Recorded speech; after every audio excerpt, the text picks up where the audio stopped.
আজকে আমরা আমাদের ক্লাসে আলোচনা করব একাদশ শ্রেণীর সেকেন্ড সেমিস্টারের শিক্ষা বিজ্ঞানের একটা অন্যতম প্রধান টপিক। আমরা জানি যে এডুকেশন সাবজেক্টের একটি প্রধান টপিক হচ্ছে পরিবেশ। আমরা যদি দেখি যে শিক্ষায় প্রাকৃতিক পরিবেশের কি ভূমিকা, কি গুরুত্ব, সেটা আজকে আমরা আমাদের আজকের ক্লাসে আলোচনা করব।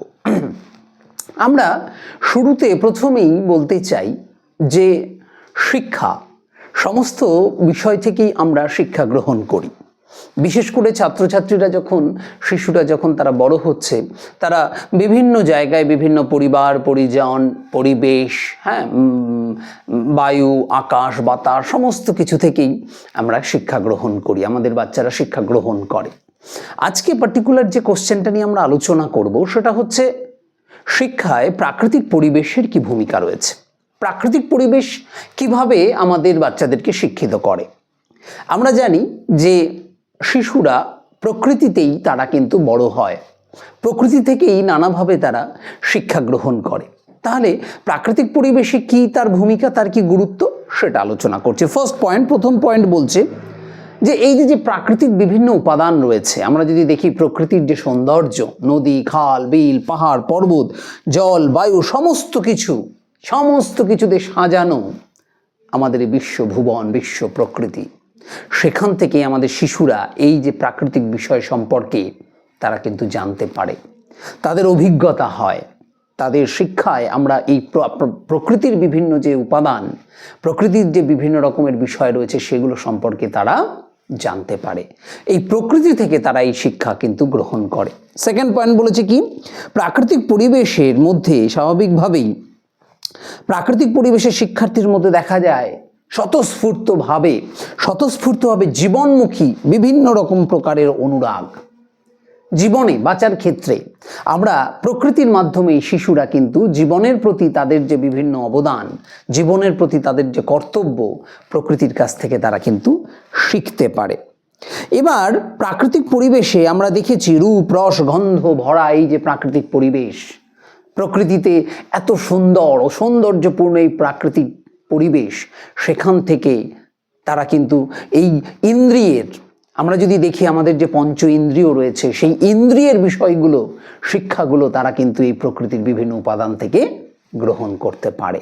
এই রূপ, রস, গন্ধ ভরা এই পৃথিবী, এই প্রকৃতি, তার যে সৌন্দর্য, সেগুলো তারা এই প্রকৃতি থেকেই গ্রহণ করে। প্রকৃতি থেকেই এই যে ফুলের ওপরে, যে সুন্দর পাপড়ির ওপরে কত রকমের ছবি আঁকা, প্রজাপতির কি রং বেরঙের তার কারুকার্য, প্রকৃতিতে ফুলের কি সুন্দর, পাহাড়ের কি সৌন্দর্য, নদীর কি সৌন্দর্য, এই সমস্ত কিছু তারা কিন্তু প্রকৃতি থেকেই সেই শিক্ষাটা গ্রহণ করে। এই সৌন্দর্যের প্রতি তাদের যে ভালোবাসা, ইন্দ্রিয়র যে অনুভব, সেগুলো কিন্তু প্রকৃতি থেকেই ঘটে। তার পরের পয়েন্ট বলেছে যে প্রকৃতি পরিবেশে আমরা দেখেছি, প্রাকৃতিক যে পরিবেশে সঙ্গবদ্ধতার নিয়ম আছে। সবাই সমাজবদ্ধ জীব, স্বাভাবিকভাবেই প্রত্যেকে সংগঠিতভাবে, সঙ্গবদ্ধভাবে তারা কিন্তু জীবন অতিবাহিত করে। সেটা প্রকৃতিতে যেমন সমস্যায় তারা সঙ্গবদ্ধ হয়, তারা আনন্দে সঙ্গবদ্ধ হয়, যে কোনো কাজে তারা কিন্তু সঙ্গবদ্ধভাবে বিভিন্ন, আমরা যদি দেখি বিভিন্ন প্রাণীরা, বিভিন্ন জীবেরা তারা সঙ্গবদ্ধ হয়ে কি করে পৃথিবীতে বাঁচতে হয়, কি করে লড়াই করতে হয়, কি করে যোগ্যতমের উদ্বর্তনের মাধ্যমে পৃথিবীতে টিকে থাকতে হয়, নিজের অস্তিত্বকে টিকিয়ে রাখতে হয়, সেটা কিন্তু তারা এই প্রকৃতি থেকেই শিক্ষা গ্রহণ করে। তার পরের পয়েন্ট বলেছে বায়ুমণ্ডলের বিভিন্ন রকমের যে স্তর, আমরা জানি বায়ুমণ্ডলের বিভিন্ন স্তর রয়েছে, ভূগোলে আমরা পড়েছি সেই বায়ুমণ্ডলের বিভিন্ন স্তর, এই ভূখণ্ড, এই পৃথিবী, বায়ুমণ্ডলের যে কোন স্তরের পর কোন স্তর কি রয়েছে, মহাকাশ, এই সমস্ত কিছু দ্বারা কিন্তু প্রকৃতি থেকে গ্রহণ করে। শিশুরা এই অবাক করা সমস্ত প্রকৃতির উপাদান সম্পর্কে তারা জানতে পারে। তার পরের পয়েন্ট বলেছে উদ্ভিদ জগৎ, প্রাণী জগৎ, বিভিন্ন রকমের এই যে অক্সিজেন, কার্বন ডাইঅক্সাইড, নাইট্রোজেন, এই যে বিভিন্ন রকমের গ্যাস, বিভিন্ন রকমের উপাদান, সবই কিন্তু প্রকৃতি থেকে তারা শিখতে পারে, তারা জানতে পারে।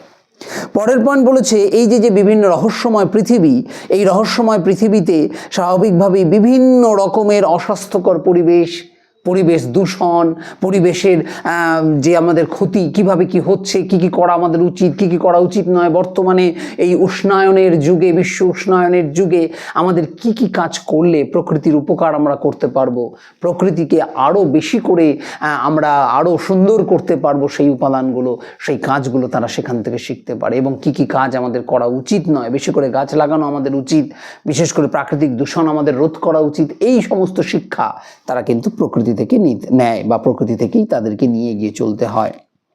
আর কি আমাদের এই প্রকৃতিতে যে বিভিন্ন রকমের সামাজিক যে নিয়ম কানুন, প্রকৃতির ক্ষেত্রে প্রকৃতিকে সঙ্গে রেখে প্রকৃতিতে নিয়ে জীবন ধারণের যে কার্যকলাপ, যেগুলো আমরা প্রকৃতি থেকে গ্রহণ করি, প্রকৃতি থেকে আমরা সেই শিক্ষা নেই, প্রকৃতি থেকেই গ্রহণ করি সেই সমস্ত উপাদান, সেই সমস্ত বিষয়গুলোকেই তারা কিন্তু আরও বেশি করে জানতে পারে এবং প্রকৃতি তাদের শিক্ষিত করে তোলে।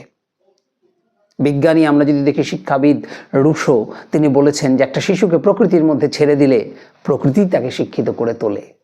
তাই প্রাকৃতিক যে উপাদান, প্রকৃতি যে প্রসেসে, যে নিয়মে আমাদেরকে শিক্ষিত করে তোলে, এইটাও কিন্তু একটা বড় টপিক এবং বড় জানার বিষয়। প্রকৃতির কাছ থেকে আমরা কিন্তু শিখি। তাহলে আজকে যেটা আমাদের আলোচনার বিষয় ছিল যে শিক্ষার ক্ষেত্রে প্রকৃতির কি গুরুত্ব, সেটা আমরা আজকের আমাদের ক্লাসে আলোচনা করলাম। কারো যদি কোনো সমস্যা থাকে, অসুবিধা থাকে, অবশ্যই তোমরা কমেন্ট বক্সে জানাবে। এই বিষয়ে আজকের ক্লাস আমরা এই অবধি এখানেই শেষ করছি। তোমরা অবশ্যই প্রশ্ন থাকলে কমেন্ট বক্সে জানাবে। আজ এই অবধি।